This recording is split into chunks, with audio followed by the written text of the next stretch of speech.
Hi friends, ಶಾಂತ star ಚಾನಲ್ಗೆ ಸ್ವಾಗತ. ಮದುವೆ ಮತ್ತು ಸಮಾರಂಭಗಳಲ್ಲಿ ಬ್ರಾಹ್ಮಣರು ಮಾಡುವಂತಹ ಉಪ್ಪಿಟ್ಟು ಮತ್ತು ಕೇಸರಿಬಾತ್ ಮಾಡೋದನ್ನು ನಾನು ಇವತ್ತು ತೋರಿಸ್ಕೊಡ್ತಾ ಇದ್ದೀನಿ. ಬೆರಳು ಚೂಪುಕೊಂಡು ತಿನ್ನುವಷ್ಟು ರುಚಿಯಾಗಿರುವಂತಹ ಉಪ್ಪಿಟ್ಟು ಮತ್ತು ಕೇಸರಿಬಾತು. ಹಾಗಾದರೆ ಬನ್ನಿ ನೋಡೋಣ ಹೇಗೆ ಮಾಡೋದು ಅಂತ. ಈಗ ನಾವು ಮೊದಲು ಉಪ್ಪಿಟ್ಟು ಮಾಡೋಣ. ನೋಡಿ, ಕೇಸರಿಬಾತಿಗೆ ಒಂದು 3/4 ಕಪ್ಪು, ಉಪ್ಪಿಟ್ಟಿಗೆ 3/4 ಕಪ್ಪು ರವೆ, ಸಣ್ಣ ರವೆ ತೆಗೆದುಕೊಂಡಿದ್ದೀನಿ. ಇದು ಉಪ್ಪಿಟ್ಟು ರವೆ, ಸಣ್ಣ ರವೆ. ಈಗ ನಾವು ಮೊದಲು ಉಪ್ಪಿಟ್ಟನ್ನು ಮಾಡೋಣ. ನೋಡಿ, ಇಂಗ್ರೀಡಿಯೆಂಟ್ಸ್ ಎಲ್ಲ ಇಲ್ಲೇ ಇಟ್ಕೊಂಡಿದ್ದೀನಿ. ಸ್ವಲ್ಪ ಕ್ಯಾರೆಟನ್ನು ತುರಿದಿಟ್ಕೊಂಡಿದ್ದೀನಿ, ಮತ್ತು ಹಸಿಮೆಣಸಿನ್ಕಾಯಿ 8 ಸಣ್ಣದಾಗಿ ಕಟ್ ಮಾಡಿ ಇಟ್ಕೊಂಡಿದ್ದೀನಿ. 1 ಟೊಮೆಟೊ ಹಚ್ಚಿಟ್ಕೊಂಡಿದ್ದೀನಿ, 2 ಈರುಳ್ಳಿ ಹಚ್ಚಿಟ್ಕೊಂಡಿದ್ದೀನಿ, ಸ್ವಲ್ಪ ಕೊತ್ತಂಬರಿ ಸೊಪ್ಪು, ಸ್ವಲ್ಪ ಜೀರಿಗೆ ಇಟ್ಕೊಂಡಿದ್ದೀನಿ. ಇದು ಉಪ್ಪಿಟ್ಟಿಗೆ. ಮತ್ತು ಕೇಸರಿಬಾತಿಗೆ 1 ಕಪ್ಪು, 3/4 ಕಪ್ಪಷ್ಟು ಉಪ್ಪಿಟ್ಟು ರವೆ. ನೋಡಿ, ಇಷ್ಟು ಸಕ್ಕರೆ ತೆಗೆದುಕೊಂಡಿದ್ದೀನಿ, ಮತ್ತು ಕ್ಯಾರೆಟು ಸ್ವಲ್ಪ ತುರಿದಿಟ್ಕೊಂಡಿದ್ದೀನಿ, ಸ್ವಲ್ಪ ಗೋಡಂಬಿ, ಸ್ವಲ್ಪ ದ್ರಾಕ್ಷಿ, ಮತ್ತು ಏಲಕ್ಕಿಕಾಯಿ 2 ಪುಡಿ ಮಾಡಿ ಇಟ್ಕೊಂಡಿದ್ದೀನಿ, ಮತ್ತು ಸ್ವಲ್ಪ ಕೊಬ್ಬರಿ. ಇದು ಉಪ್ಪಿಟ್ಟಿಗೆ ಅರ್ಧ ಮತ್ತು ಕೇಸರಿಬಾತಿಗೆ ಅರ್ಧ, ಈ ರೀತಿ ಇಟ್ಕೊಂಡಿದ್ದೀನಿ. ಈಗ ಉಪ್ಪಿಟ್ಟು ರವೆನ ನಾವು ಈ ಉಪ್ಪಿಟ್ಟು ರವೆ ಮತ್ತು ಕೇಸರಿಬಾತ್ ರವೆ 2 ಕೂಡ ಸೇರಿಸಿ ನಾನು ಈಗ ಹುರಿದಿಟ್ಕೊಳ್ತೀನಿ. ಯಾಕಂತಂದರೆ 2 ಒಂದೇ ಸಲ ಮಾಡ್ತಾಯಿದ್ದೀನಿ, ಅದರಿಂದಾಗಿ ನಾನು 2 ಒಂದೇ ಸಲ ಸೇರಿಸಿ ಹುರಿದಿಟ್ಕೊಳ್ತೀನಿ, ಮತ್ತು ಬೇರೆ ಬೇರೆ ಮಾಡ್ಕೊಂಡ್ಬಿಡ್ತೀನಿ. ಅದೇ ಕಪ್ಪಲ್ಲಿ ಚೆನ್ನಾಗಿ ವೈಟ್ ಆಗಿಬಿಡುತ್ತೆ. ಫ್ರೈ ಆಗೋಷ್ಟರಲ್ಲಿ ಒಳ್ಳೆ ಘಮ ಬರುತ್ತೆ. ಅಷ್ಟು ತನಕ ನೀವು ಫ್ರೈ ಮಾಡ್ಕೋಬೇಕು. ಸ್ವಲ್ಪ ಮಂದದ ಉರಿಯಲ್ಲಿ ಫ್ರೈ ಮಾಡ್ಕೊಳ್ಳಿ, ಕಪ್ಪಗಾಗ್ದಿರ ಇರುತ್ತೆ. ನೋಡಿ, ರವೆ ಎಷ್ಟು ವೈಟ್ಗಾಯಿತು ಅಷ್ಟು ವೈಟ್ ಆಗಿಬಿಡುತ್ತೆ. ಫ್ರೈ ಆಗೋ ಅಷ್ಟರಲ್ಲಿ ಘಮ ಘಮ ಅಂತ ಸ್ಮೆಲ್ ಬರ್ತಾಯಿದೆ. ಈಗ ನಾವು ಸ್ಟವನ್ನು ಆಫ್ ಮಾಡೋಣ. ಈಗ ನಾನು ಮತ್ತೊಂದು ಪಾನನ್ನು ಇಟ್ಕೊಂಡಿದ್ದೀನಿ. ಅದರಲ್ಲಿ ಒಂದು 4 ಸ್ಪೂನಷ್ಟು ಆಯಿಲನ್ನು ಸೇರಿಸ್ತಾ ಇದ್ದೀನಿ, ಸಾಕಷ್ಟು ಆಯಿಲು. ಈಗ ಫಸ್ಟು ಉಪ್ಪಿಟ್ಟು ಮಾಡ್ತಾ ಇರೋದು, ಅದಕ್ಕೆ ಸಾಸಿವೆನ ಸ್ವಲ್ಪ ಸೇರಿಸ್ತಾ ಇದ್ದೀನಿ. ಅದರ ಜೊತೆಗೆ ಕಡಲೆಬೇಳೆ 1 ಸ್ಪೂನಷ್ಟು ಸೇರಿಸ್ತಾ ಇದ್ದೀನಿ, ದಪ್ಪದ ಸ್ಪೂನಲ್ಲಿ. 2 ಫ್ರೈ ಮಾಡ್ಕೊಳ್ಳೋಣ. ತುಂಬಾ ಕಪ್ಪಗಾಗ್ದಿರ ಫ್ರೈ ಮಾಡ್ಕೋಬೇಕು.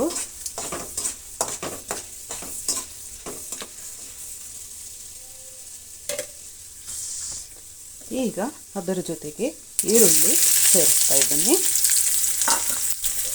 ಈರುಳ್ಳಿ ಫ್ರೈ ಆಗಲಿ. ತುಂಬಾ ಈಸಿ ಫ್ರೆಂಡ್ಸ್, ತುಂಬಾ ಟೇಸ್ಟು.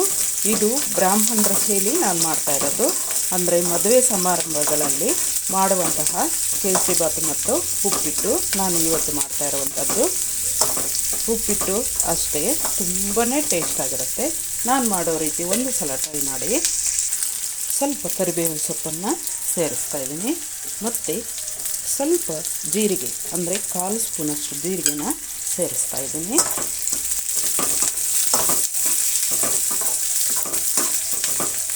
ಫ್ರೈ ಆಗಲಿ. ಈಗ ಅದರ ಜೊತೆಗೆ ನಾನು ಕ್ಯಾರೆಟನ್ನು ಕೂಡ ಸೇರಿಸ್ತಾ ಇದ್ದೀನಿ. ಕ್ಯಾರೆಟ್ ಕೂಡ ಫ್ರೈ ಆಗಲಿ. ಸ್ವಲ್ಪ ಮಂದದ ಹುರಿಯಲ್ಲಿ ನಾವು 1 ನಿಮಿಷಗಳ ಕಾಲ ಕ್ಯಾರೆಟನ್ನು ಫ್ರೈ ಮಾಡ್ಕೊಳ್ಳೋಣ. ಕ್ಯಾರೆಟು ಫ್ರೈ ಆದ ಮೇಲೆ ನಾನು ಟೊಮೆಟೊನ ಸೇರಿಸ್ತಾ ಇದ್ದೀನಿ. ತುಂಬಾ ಫ್ರೈ ಆಗಬೇಕು ಅಂತೇನಿಲ್ಲ, ಕ್ಯಾರೆಟ್ ಕೂಡ ಒಂದು ಅರ್ಧ ನಿಮಿಷ ಇಲ್ಲ 1 ನಿಮಿಷ ಹಾಗೆ ಫ್ರೈ ಮಾಡಿಕೊಂಡ್ರೆ ಬೆಂದೋಗುತ್ತೆ.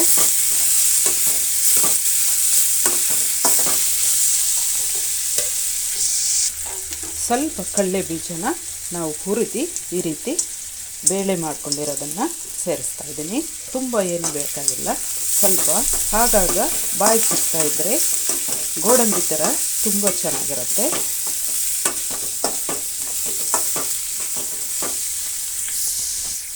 ಈಗ ಹಸಿಮೆಣಸಿನ್ಕಾಯನ್ನು ಸೇರಿಸ್ತಾ ಇದ್ದೀನಿ. ಹಸಿಮೆಣಸಿನ್ಕಾಯಿ ಕೂಡ ಒಂದು ಅರ್ಧ ನಿಮಿಷ ಹಾಗೆ ಫ್ರೈ ಆಗಲಿ. ಈಗ ಕಡೆಯಲ್ಲಿ ಕಾಯಿ ತುರಿನ ಸೇರಿಸ್ತಾ ಇದ್ದೀನಿ. ಇದೇನು ಫ್ರೈ ಆಗಂಗಿಲ್ಲ, ಸುಮ್ಮನೆ ಮಿಕ್ಸ್ ಮಾಡ್ಕೊಂಬಿಡೋಣ.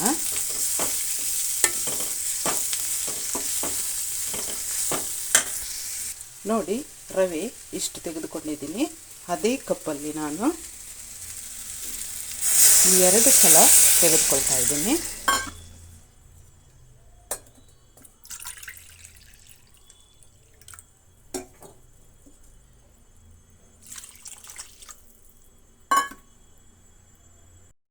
ಎರಡು ಸಲ ಆದಮೇಲೆ ಮತ್ತೆ ಒಂದು ಸ್ವಲ್ಪ ಎಕ್ಸ್ಟ್ರಾ ನಾನು ನೀರನ್ನು ಸೇರಿಸ್ತಾ ಇದ್ದೀನಿ. ಈಗ ಅದರ ಜೊತೆಗೆ ನಾನು ನೋಡಿ ಸಕ್ಕರೆ ಒಂದು ಅರ್ಧ ಸ್ಪೂನಷ್ಟು ಸೇರಿಸ್ತಾ ಇದ್ದೀನಿ. ಒಳ್ಳೆ ಟೇಸ್ಟ್ ಬರುತ್ತೆ ಫ್ರೆಂಡ್ಸ್. ನೀವು ಬೇಕಂತಂದರೆ ಸಕ್ಕರೆ ತಿಂದೇ ಇರೋರು ಬೆಲ್ಲ ಇಷ್ಟು ಬೆಲ್ಲನ ಸೇರಿಸ್ಕೋಬೋದು. 1-2 ಬಟಾಣಿ ಕಾಲಷ್ಟು ಬೆಲ್ಲ ಸೇರಿಸಿ ಸಾಕು. ಈಗ ಇದಕ್ಕೆ ತಕ್ಕಷ್ಟು ನಾವು ಉಪ್ಪನ್ನು ಸೇರಿಸೋಣ. ಕಲ್ಲುಪ್ಪನ್ನು ಸೇರಿಸ್ತಾ ಇದ್ದೀನಿ ನಾನು. ಬಹಳ ಅದ್ಭುತವಾದಂತಹ ಟೇಸ್ಟನ್ನು ಕೊಡುತ್ತೆ ಫ್ರೆಂಡ್ಸ್ ಉಪ್ಪಿಟ್ಟು. ಕೊತ್ತಂಬರಿ ಸೊಪ್ಪನ್ನು ಕೂಡ ಈಗಲೇ ಸೇರಿಸ್ತಾ ಇದ್ದೀನಿ. ಎಲ್ಲನೂ ಕೂಡ ಮಿಕ್ಸ್ ಮಾಡಿ ಬಿಟ್ಬಿಡೋಣ. ಕುದೀಲಿ, ಚೆನ್ನಾಗಿ ಕುದಿಬೇಕು. ಒಂದು ಕುದಿ ಬರಲಿ. ಈ ರೀತಿ ಪ್ಲೇಟನ್ನು ಮುಚ್ಚಿ ಒಂದು ಅರ್ಧ ನಿಮಿಷ ಆ ರೀತಿ ಬೆಂದರೆ ಸಾಕು. ನೋಡಿ ಚೆನ್ನಾಗಿ ಬೆಂದಿದೆ. ಒಂದು ಅರ್ಧ ನಿಮಿಷ ಆ ರೀತಿ ಫ್ರೈ ಆದರೆ ಸಾಕು. ಈಗ ರವೆನ ನಾವು ಸೇರಿಸೋಣ. ಸ್ವಲ್ಪ ಸಿಮ್ಮನ್ನು ಡೌನ್ ಮಾಡ್ಕೊಳ್ಳೋಣ. ಸಿಮ್ಮನ್ನು ಡೌನ್ ಮಾಡಿಕೊಂಡು ರವೆನ ಸೇರಿಸೋಣ.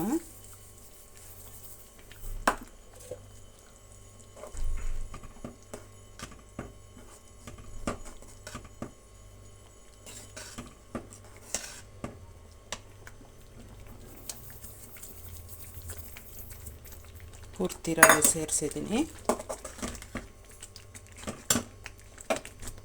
ಸಿಮ್ಮನ್ನು ಡೌನ್ ಮಾಡಿಕೊಂಡು ಕಲಿಸ್ಕೋಬೇಕು. ಈಗ ನಾವು ನಿಂಬೆ ರಸ ಅರ್ಧ ಹೋಲನ್ನು ಹಿಂಡೋಣ. ಇವಾಗ ತುಂಬಾ ಟೇಸ್ಟಾಗಿರುತ್ತೆ ನಿಂಬೆ ರಸ ಹಿಂಡಿದರೆ.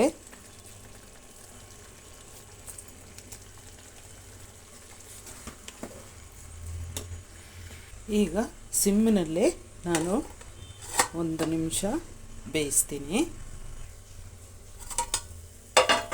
ಈಗ ಪ್ಲೇಟನ್ನು ತೆಗೆದು ನೋಡೋಣ.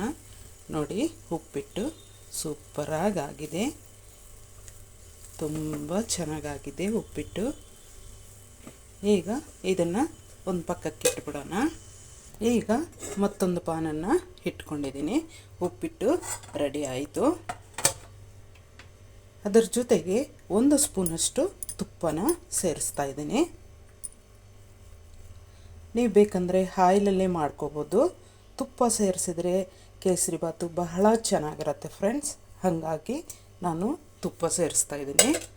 1 ಸ್ಪೂನು. ಮೊದಲು ನಾವು ದ್ರಾಕ್ಷಿ ಮತ್ತು ಗೋಡಂಬಿನ ಫ್ರೈ ಮಾಡ್ಕೊಳ್ಳೋಣ.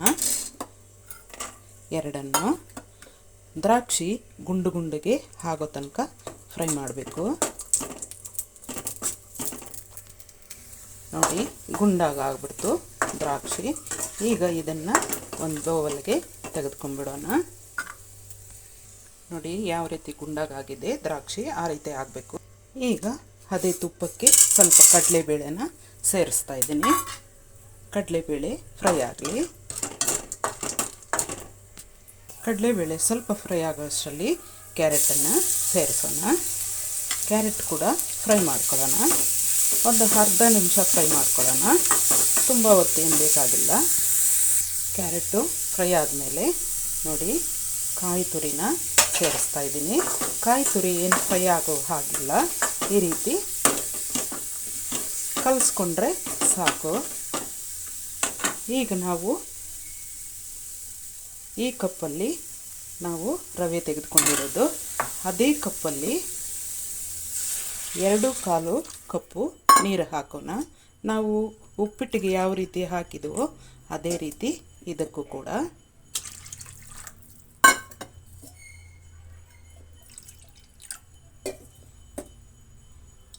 2/4 ಕಪ್ಪಷ್ಟು ಹಾಕಬೇಕು. ನೀರು ಹಾಕಿದ ಮೇಲೆ ನೋಡಿ, ಒಂದಿಷ್ಟು ಕಲ್ಲುಪ್ಪನ್ನು ಸೇರಿಸ್ತಾ ಇದ್ದೀನಿ. ಬಹಳ ರುಚಿಯಾಗಿರುತ್ತೆ. ಒಂದಿಷ್ಟು ಉಪ್ಪನ್ನು ಸೇರಿಸಿದ್ರೇ ಅದರ ಟೇಸ್ಟೇ ಬೇರೆ ಫ್ರೆಂಡ್ಸ್. ಈಗ ಅದರ ಜೊತೆಗೇ ನಾನು ಮತ್ತು ಏಲಕ್ಕಿ ಪುಡಿನೂ ಕೂಡ ಸೇರಿಸ್ತಾ ಇದ್ದೀನಿ. ಚೆನ್ನಾಗಿ ಕುದೀಲಿ ನೀರು. ಚೆನ್ನಾಗಿ ಕುದೀತಾ ಇದೆ ನೀರು. ಈಗ ನಾವು ರವೆನ ಸೇರಿಸೋಣ.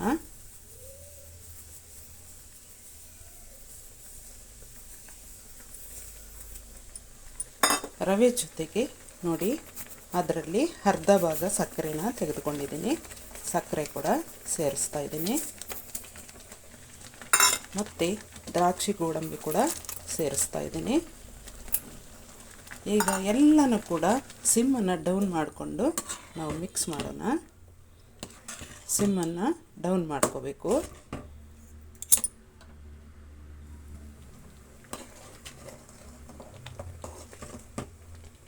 ಏನು ರುಚಿ ಅಂತೀರಾ ಫ್ರೆಂಡ್ಸ್?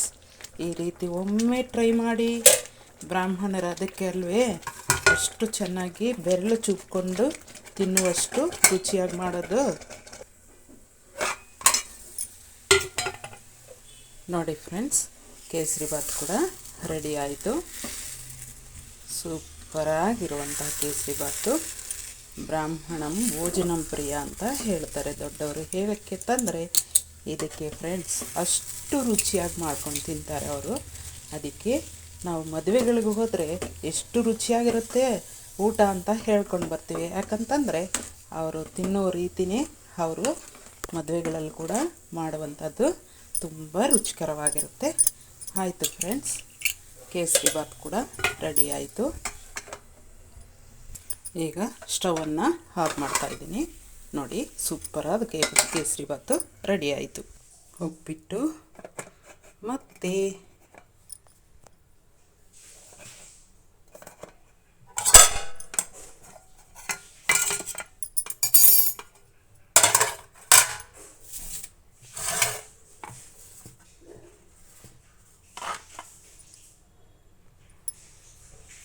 ಕೇಸರಿಬಾತು ಯಾವುದು ಬೇಕು ನಿಮಗೆ? ಉಪ್ಪಿಟ್ಟು, ಕೇಸರಿಬಾತು ಎರಡು ರೆಡಿ ಆಯಿತು. ಫ್ರೆಂಡ್ಸ್, ಬನ್ನಿ ಎಲ್ಲರೂ ತಿನ್ನೋಣ.